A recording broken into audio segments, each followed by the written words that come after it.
Assalamualaikum warahmatullahi wabarakatuh. Sebelumnya, saya izin memperkenalkan diri.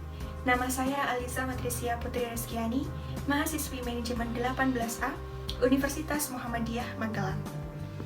Kali ini, saya berkesempatan untuk menyampaikan orasi mengenai isu perubahan iklim, selamatkan bumi untuk anak cucu nanti. Di era modernisasi ini, kita hidup dengan berbagai fasilitas untuk memudahkan kegiatan kita sehari-hari.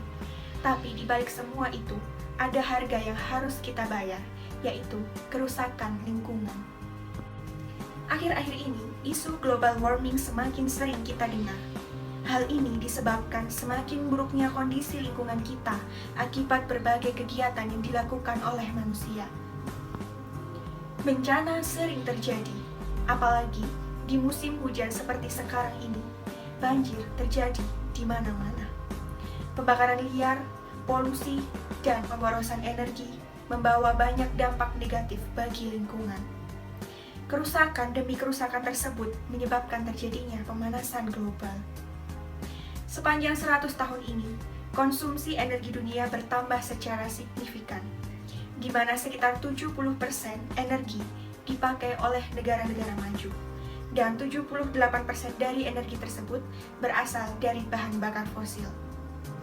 Ketika hutan terbakar, 2 miliar orang berhadapan langsung dengan suhu yang bisa meroket hingga 60 derajat Celcius.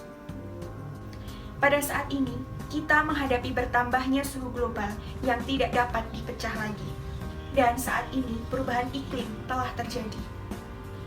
Mencairnya es di kutub utara dan kutub selatan sebagai akibat dari pemanasan global yang menyebabkan dampak yang sangat besar, sehingga menyebabkan naiknya permukaan air laut yang dapat menyebabkan banyak pulau di Indonesia akan terendam dan tenggelam.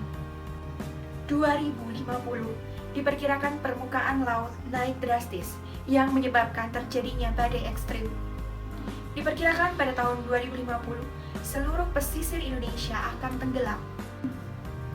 Kota-kota terpadat di dunia akan tenggelam, dan tentu saja Jakarta.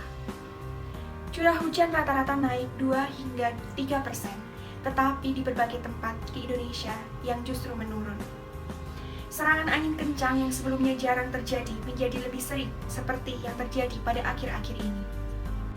Belakangan ini, kita jadi sering melihat foto-foto rombongan keluarga yang mengalami banjir. Mereka yang beruntung dapat tetap tinggal di rumah dengan air setinggi mata kaki. Miris.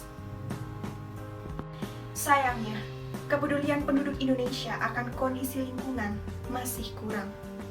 Padahal kelangsungan hidup berbagai makhluk hidup di muka bumi kian terancam. Sudah saatnya setiap orang turut peduli dalam melakukan tindakan untuk menangani, mulai dari cara sederhana, seperti mematikan semua alat elektronik saat tidak digunakan, menggunakan transportasi publik, sepeda, atau berjalan kaki daripada menggunakan mobil atau motor untuk berangkat ke kantor maupun ke sekolah. Mencabut charger HP jika baterai sudah penuh. Jangan membakar sampah, karena hal ini dapat memproduksi bahan bakar kimia yang berbahaya, serta menghasilkan karbon dioksida yang berkontribusi pada perubahan iklim. Berhematlah dalam menggunakan kertas dan tisu. Segera perbaiki keran yang bocor, karena keran yang bocor menumpahkan air bersih hingga 13 liter air per hari. Mendaur ulang atau menggunakan kembali barang-barang yang tidak dipakai, mencari merek yang memperhatikan lingkungan, mendaur ulang segala yang dapat didaur ulang seperti plastik, kupasan buah segar dan sayur mayur, kertas dan kardus, gelas, dan kaleng. Dengan melakukan berbagai langkah tersebut, diharapkan masyarakat dapat membantu mengurangi dampak dari pemanasan global dan perubahan iklim, dimulai dari hal-hal yang sederhana yang biasa kita lakukan sehari-hari. Hal ini dilakukan tentunya agar generasi kita yang akan datang tidak mendapatkan getah dari apa yang kita lakukan sekarang. Demikian yang dapat saya sampaikan, semoga dapat bermanfaat bagi kita semua. Mohon maaf apabila ada kata-kata yang kurang berkenan. Terima kasih. Wassalamualaikum warahmatullahi wabarakatuh.